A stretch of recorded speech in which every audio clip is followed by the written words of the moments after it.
Alright, you probably all are familiar with Iceberg Explained videos. They're basically everywhere in 2021. You could not escape them.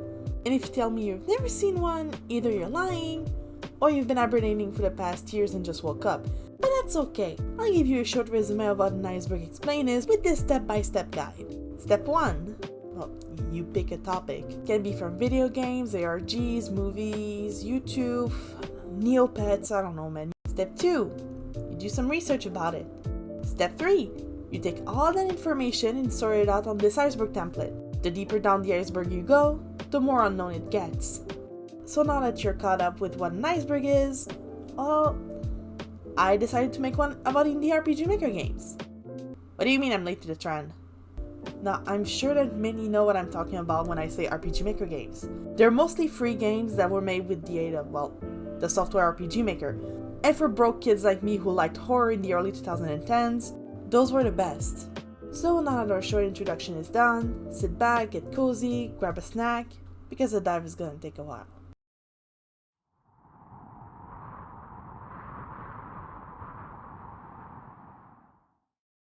Alright, Tier 1. This is where the games everyone knows about are. Pretty much it's the cool kids table. And to start this tier, I decided to go with a game that blew in popularity last year. Now everyone has heard of Batomori, the game that took 6 years to make and proved to all that didn't believe in it that they were wrong.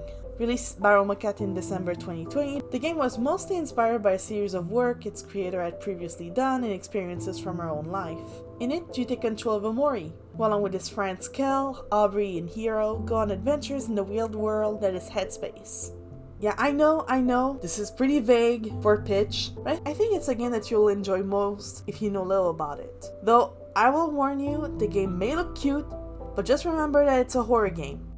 But even though Omori brought the RPG Maker games back in the spotlight, there were 3 games that dominated the fandom around 2013, with YouTubers like PewDiePie and Markiplier doing Let's Plays of them.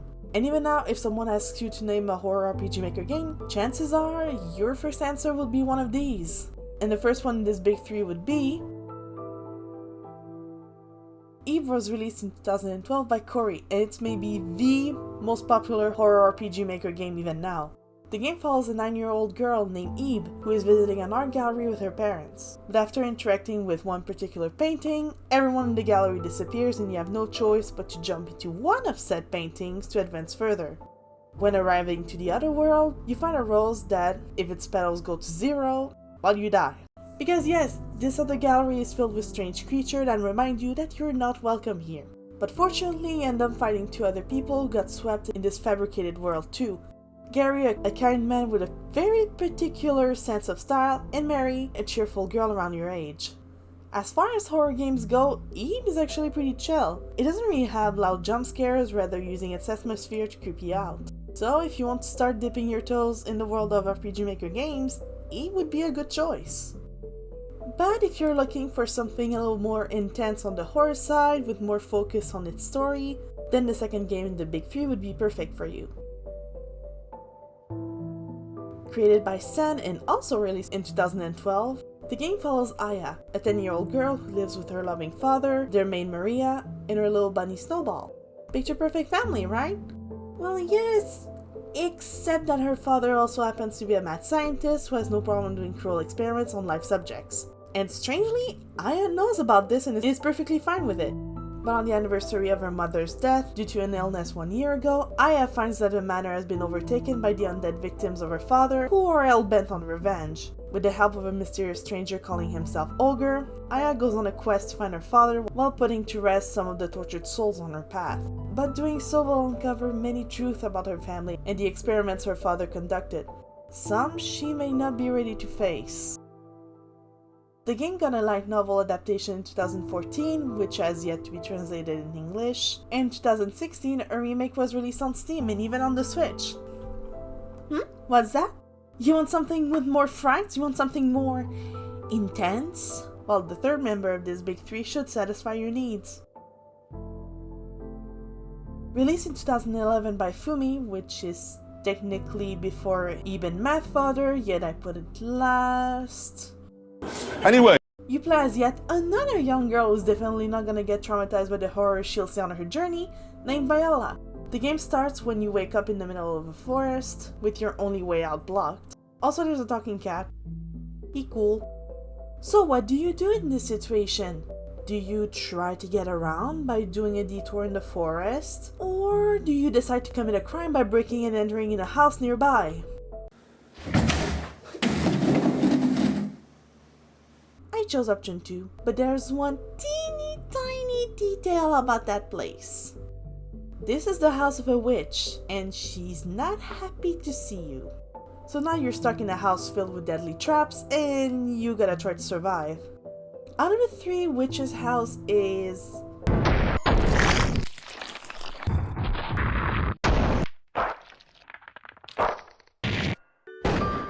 the most intense. One thing's for sure, if it's your first time playing it, you're gonna die a lot. But even with that, I recommend you give it a shot, just to experience the true ending. Trust me, it's worth it. In 2013, Fumi released a novel about the past of one of the characters called The Witch's House, Diary of Ellen, which was later adapted into manga form in 2019. A remake was also released in 2019, which added more traps to avoid and a whole new difficulty level. Originally released in 2004 by NoteProps, Aoni is also part of the core RPG Maker games of the early 2010s. The story follows a group of friends who decide to go investigate a house rumored to be haunted. We take control of Hiroshi, the big brain of the group who doesn't believe in the paranormal. However, you'll have to face the fact that not only does the paranormal exist, but there's a creature inside the house that's not happy to see them. A terrifying creature that's big, scary, and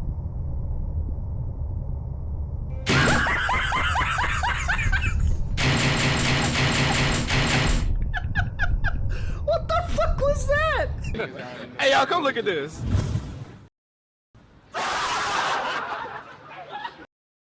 The game has multiple updated versions, the more recent one being version 6.23 released in 2011. Another noteworthy thing about the Aoni franchise is how many adaptations and sequels it got. 2 mobile sequel, a Japan exclusive multiplayer, a series of novels, manga adaptations, live action movies, and many fan games. Honestly, that's almost as much as the Corpse Party franchise. Speaking of, Corpse Party 96 is the original installment in the Corpse Party series. It was created by Makoto Kadoen for the ASCII Entertainment Software Contest in 1996, where it won 2nd place. So yeah, this series goes back a while, when computers looked like this. It's pretty much the granddad of the genre. The story follows Satoshi and his group of friends, who after doing a ritual called the Sachiko Ever After Charm wrong, gets transported into another dimension. Now in an abandoned schoolhouse filled with vengeful ghosts, we take turns taking control of the characters who got separated in small groups, trying to make them survive. They now need to uncover the chilling mysteries of the murder that took place in these haunted halls to hopefully get out of there with their lives. Moral of the story, don't follow rituals that you found on the internet. Our first remake called Corpse Party Blood Covered was released around 2008 and 2011, where each chapter was sold separately and added new art and even voice acting. This version was then remade in 2010 for the PSP as Corpse Party Blood Covered Repeated Fear, which is probably the version you're most familiar with. It got a sequel in 2011, which then got a prequel in 2014, and that's not counting the many non-official games, manga, light novel, and anime adaptations. Daph9 made a video about the whole history of the Corpse Party franchise, so if you're interested in learning more, go check it out, it's good stuff. Created by Kikiyama in 2004, Yume Nikki is yet another core game in the Indie RPG Maker fandom. In it, you will explore the dreams of Marotsuki, a young shut-in who was doing the social distancing before it was cool. Outside the dream world, there's not much you can do. You can walk around, go on the balcony, play a basic mini-game on the TV, and save your game at the desk. But once you go to bed, you can exit the room to be met with an area filled with doors, one for each dream. The goal of the game is to find 24 effects hidden in each dream, which is easier said than done since each dream has their own subsections and secrets. Pretty much to say you can get lost very easily. Yume Nikki doesn't have a story per se, but the more and more you explore the dreams of Marotsuki, the more you can piece out what could have happened to make her refuse to leave her room. Or maybe the fandom is looking way too much into it, I have no idea. And even though it's not a horror game, it does have some creepy moments, the most famous of them being the Uboa event. Like Aoni, the game inspired many fans to create their own fan games, each being their own special experience. Honestly, I think everyone should at least try this game once to experience its unique world, atmosphere, and music. But don't play the trashed 3D remake. That game is a fucking sin! Originally released in 2014 by Future Cat, One Shot is a game with a very special gimmick. You only have one shot to finish it.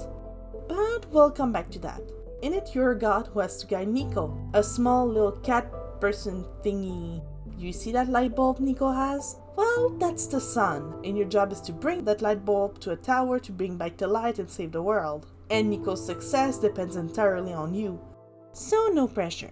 Now let's go back to the gimmick I mentioned before. Basically, when you fail in your test, the game will delete all of your progress and close itself, really rubbing it in that you just lost at your one task. Again, no pressure. But even though it may sound annoying, I think it's actually pretty original and cool. In 2016, a remake was released on Steam, and this year it's been announced that One Shot will be ported to consoles like the Switch. So that's nice to hear. Released in 2011 by Freebird Games, To the Moon is probably a game that you heard about for being one of those games that will make you cry. In it you follow two doctors, Rosalind and Watts, who worked for a company called Sigmund Corp. Their job is to travel in the past memories of their patients to grant them their deepest wish by modifying said memories. However, this procedure is not without risk. What kind of risk, you ask? Well, just a teeny tiny thing like irreversible brain damage. So it can only be performed safely on dying patients. One of these patients is called Johnny. His dream is, well, to go to the moon, even though he doesn't know why. While going further and further in his memories, you will learn more about your patient, his deceased wife River, and the real reason behind his wish. So yeah, a happy game for the whole family. If you're not a fan of horror games and look for something to tug at your heartstrings, To the Moon would be probably perfect for you. Lisa the Painful was created by Dingaling in 2014 and is the sequel to Lisa the First, which was released in 2012. The game takes place in a world that was left a wasteland devoid of women after the event only known as The Flash. Our protagonist is Brad Armstrong, a middle-aged ex-martial arts teacher who one day finds a baby in the middle of nowhere. Stranger still, the baby is a girl. Naming her Buddy, he decides to raise her in secret. But unfortunately, she is later found and kidnapped by a warlord named Rando, and Brad has to go traverse the wasteland, finding unusual allies along the way to hopefully save Buddy. The game is not called The Painful for nothing. You're gonna be forced to make choices that will impact the rest of the game, and I'm not talking about choices that give you the illusion of making a big decision. No, I'm talking more. If you want to save one of your party members, one that may be really useful to you or that you grew attached to, well, you're gonna have to cut your arm, which is gonna give you a big disadvantage when you're gonna have to fight. This world is selfish, and if you want to survive, you won't be able to have the moral high ground.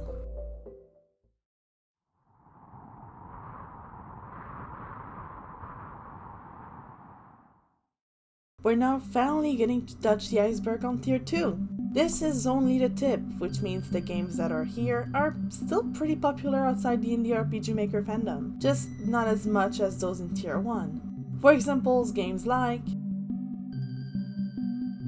released in 2015 by Makoto Sanada, we play as Rachel Gardner, a young girl who woke up in a mysterious building with no memories of how or why she's here. The only thing she knows is that she wants to die. On her way to find the exit, she finds an unusual ally in Zach, a serial killer whose face is covered in bandages. There, they both make a promise.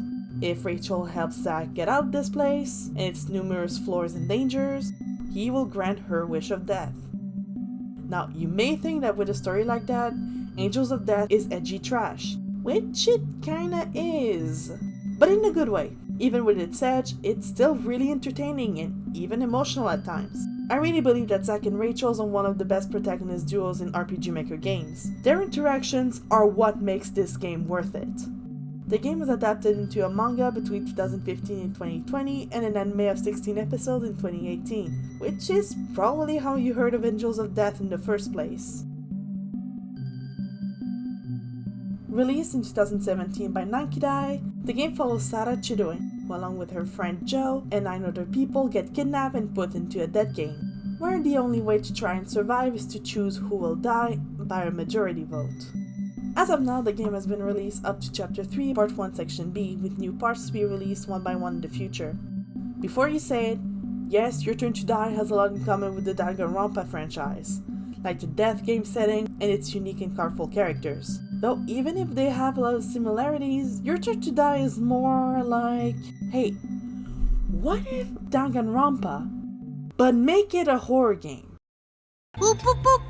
And that mix worked pretty well, and I'm really excited to see what will happen next in the story. Created by Miwa Shiba in 2012, we follow an amnesiac boy named Alan. With no one to take care of him, he's put in the care of a man only known as Teacher. There he meets 5 other children, twins Letty and Rick, Chelsea, Joshua, and Stella. One night, after hearing a rumor about a mysterious voice on the 2nd floor of the house from the other children, Alan decides to investigate and gets swept into a dream world. There he meets someone called the White Rabbit, who tells him that if he wants to find his way back home, he'll have to find 4 keys scattered around the dream world. In my opinion, Alice Mare has the same energy as an old fairy tale. Even each of the children are inspired by one, like Little Red Riding Hood and Snow White. Except with a twist. The story may not be its #1 strength, but the art style and music makes it worth giving a try. In 2015, the game was adapted into a novel and audio drama, but as of today, they're still only in Japanese. Being the first installment in the Strange Man series created by Uri, Crooked Man was originally released in 2012, then got a remake in 2016. In it, you follow David Hoover, a troubled young man who just moved into a new apartment. When strange events start to happen, he goes to try and find the previous tenant of the apartment to get answers, because he did not sign up for a paranormal roommate. But his quest is not without any dangers, for a dangerous entity with a long crooked neck is following him everywhere he goes, and it's not friendly. Similarly to Witch's House, the game has its fair share of jump scares, maybe a little too much for my taste. But to be fair, it doesn't even need jump scares to scare you, because you only need to take one look at the design of the Crooked Man and be like, Oh, hell no! This motherfucker gave me nightmares for weeks back when I first played it. But now I can say that I completely conquered my fear of the thing. Mostly. But truly the main strength of the game is its characters. They're not perfect, which makes them human. Seriously, these games would be perfect for a series of movies or TV show adaptations.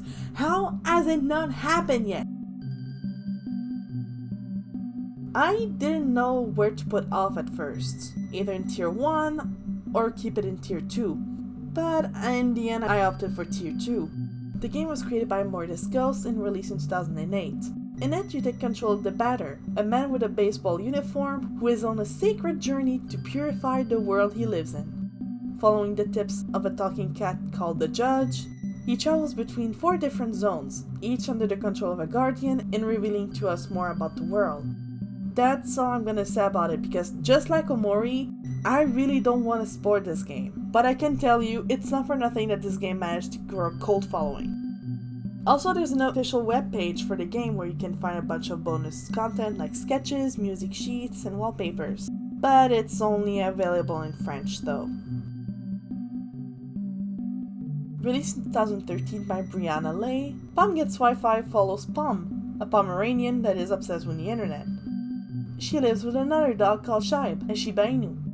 Although she's so focused on her computer that when a house fire starts, she doesn't even notice it and ends up, how could I say it, unsubscribed from life.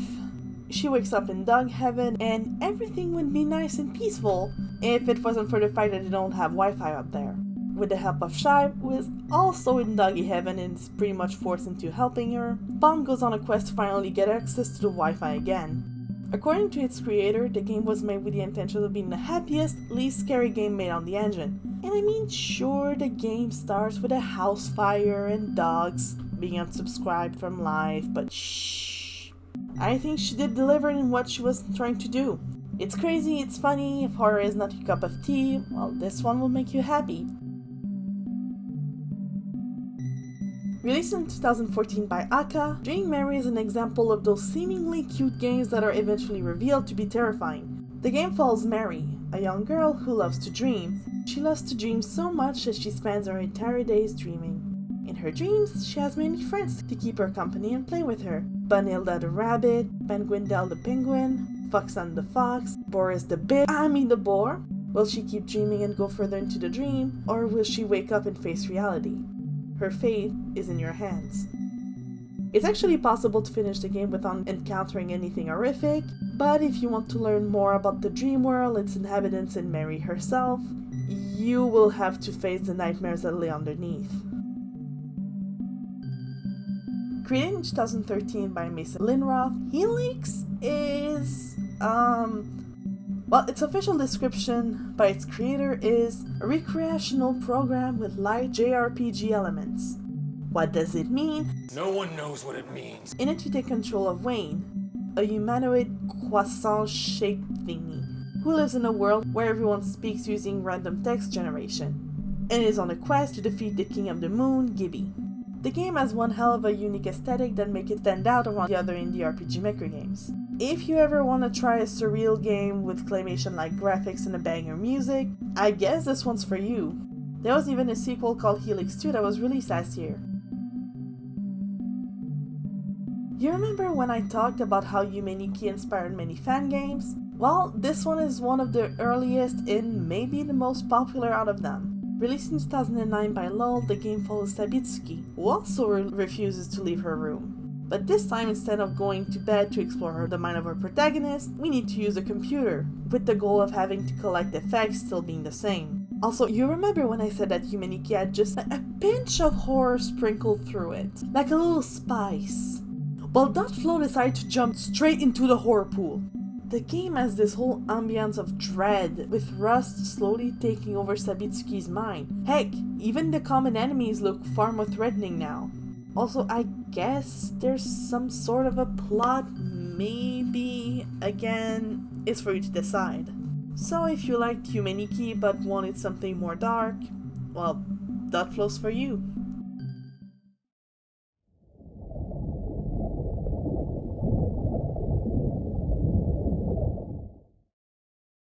Now we're finally getting to dive into the waters in Tier 3. These games are mostly known in the Indie RPG Maker fandom, but maybe not so much outside of it. They may be considered niche by some, but they're slowly starting to get more notoriety. And if I think there's one game franchise that represents this tier, that would be... The Hello Charlotte franchise was created by Etherain between 2015 and 2018. In them, you're a puppeteer, guiding a young girl named Charlotte, who is the sweetest cinnamon roll that needs to be protected at all costs. I've only had Charlotte for a day and a half, but if anything happened to her, I would kill everyone in this room and then myself.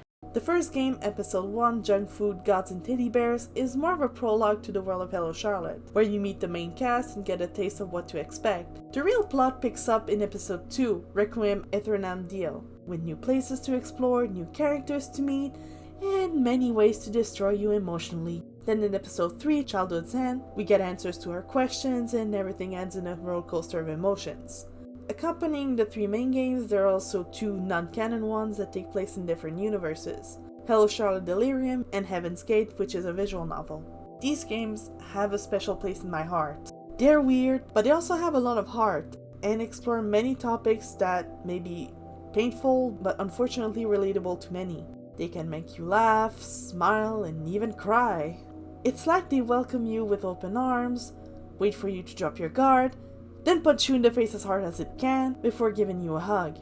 So yeah, give it a try. Released in 2013 by the same creators as Angel of Death, Forest of Drizzling Rain follows Shiori, a young girl who just lost her parents. After finding the picture of a man that she believes to be her grandfather, she travels to Azaka village where she hopes to meet him. However, the only thing she will meet is an old museum, a runaway middle school girl named Sakuma, and the strange manager of said museum who only communicates with the aid of rhythm memo, Suga. While researching the history of her family, Shiori will learn of a demon woman who abducts children in the forest surrounding the village called the Kotori Obake, which has a link with Shiori's past, and maybe the reason why she keeps hearing voices calling her to come fulfill the promise.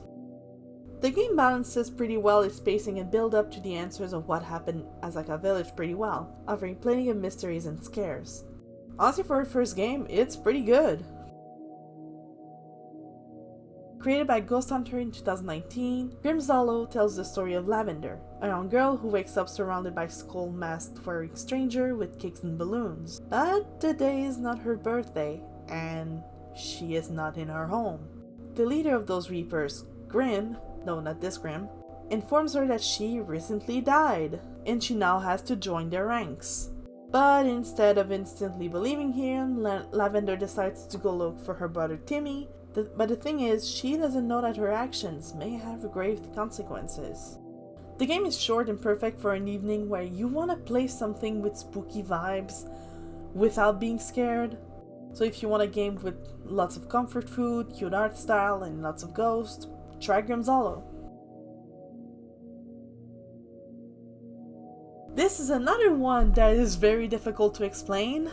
Released in 2010 by the Catamites, Space Funeral follows Philip, who after meeting a wizard in his home in Scum's village, tells him that the world is corrupt and that it doesn't have much time left. The only hope for survival is to find the legendary City of Forms, from which everything in this world are derived. So yeah, from the looks of it, Space Funeral is messy, macabre, and nonsensical, with plenty of blood. I mean, it almost looks like one of these games that would be the subject of a creepypasta like Sonic.exe, with hyper-realistic blood and all. But instead of taking itself seriously, it actually deconstructs the role-playing and horror genre in its own way. Also, here's a fun fact. Fans of the original have even released 2 sequels, Space Funeral 2 and Space Funeral The Legend of Earthbirth. And the Catamites liked them so much, he pretty much declared them canon to the original. So yeah, that's actually pretty cool. Released in 2020 and created by Gustav, Cat in the Box follows an unnamed girl who sets out to film and upload footage of a haunted mansion supposedly owned by a cult. Once inside, she quickly realizes her mistake, as the door she came from now leads to a completely different area and there's an unknown killer on the loose.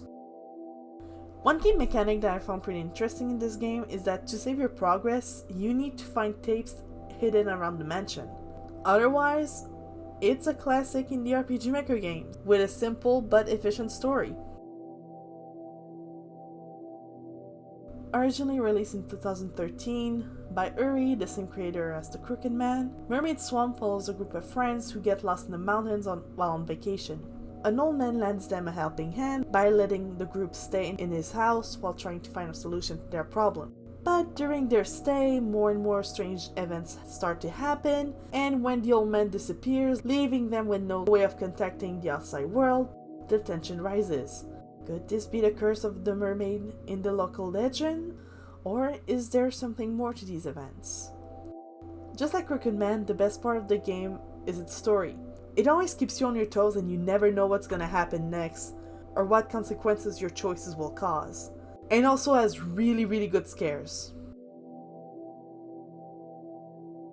The Mogeko games are a series of games released between 2012 and 2014 by Deep Sea Prisoner, also known as Mogeko. The first one, The Grey Garden, was released in 2012. It takes place in a world where angels and demons are at peace after a long and bloody war. Yosafire is one of those demons who live her life in this peaceful world with her friends Froze, Rawberry, and Macarona. But when a flaming bat appears in the garden, Yosafire's peaceful world is about to be thrown into chaos. It does take a while in the beginning before anything really happens plot-wise, and if you don't get attached to the main group of characters, it will be a chore to get through it. Though once it gets going, you won't be bored. The second game, and in my opinion the best, Waranohara and the Great Blue Sea, was released in 2013. It follows a young witch called, Waranohara, who returns to her home in the Blue Sea after a trip with her familiars Memoka, Dolphy, and Fukami. But the Tatsusa Kingdom is sending soldiers to plan an invasion and putting in danger the Blue Sea. So Waranohara is sent with her familiars to repair 6 blue orbs that form a barrier around the sea.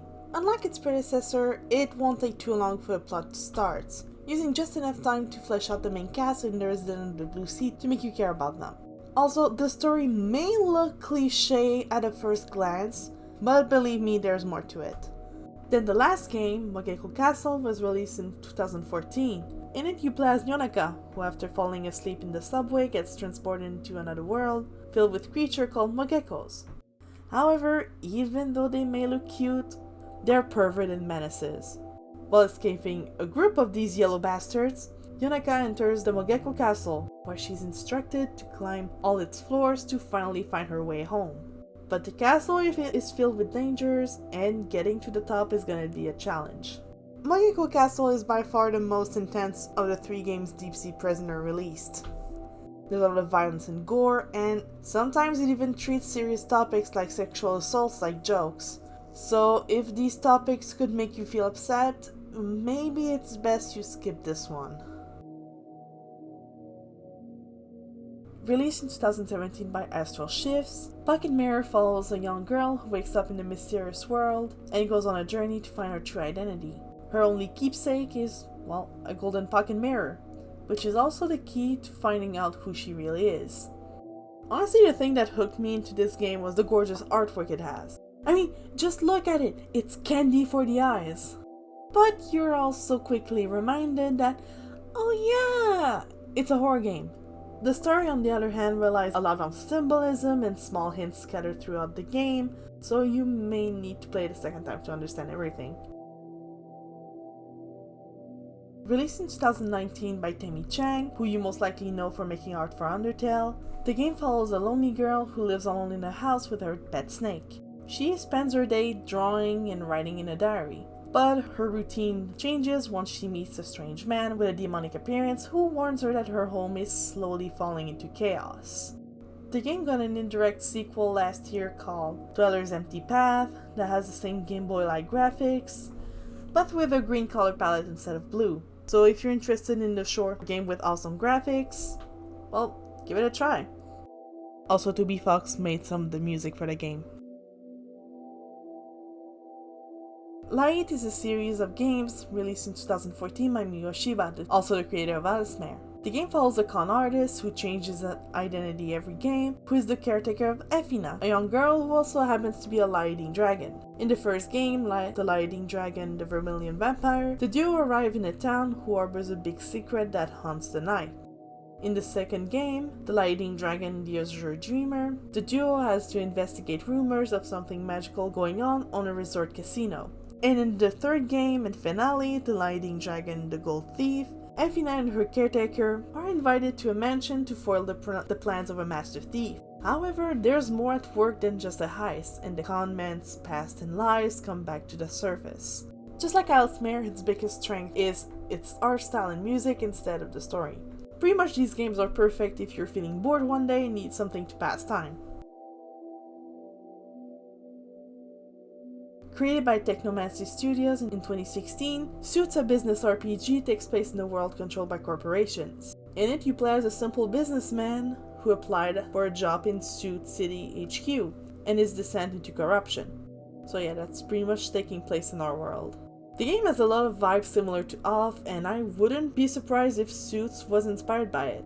Also, the graphics that give the illusion of being cruelly drawn with a pencil and paper make it pretty unique. It actually fits its atmosphere that can be depressing but also has plenty of jokes and pop culture references to keep you going.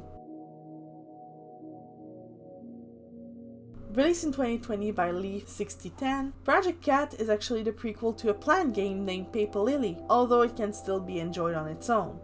Our protagonist is Kat, a high school girl obsessed with the occult. One night she attempts to perform a dangerous ritual and prove that the paranormal exists. But the thing is, she should have learned from the course party crew that trying rituals at school is actually a bad idea. So we could say that curiosity killed the cat. Oh, brother, this guy stinks! Alright, I'll see myself out. The game is very short, because, technically just a prologue, but it has its fair share of frights, and I'm actually really excited to see how the final game will look.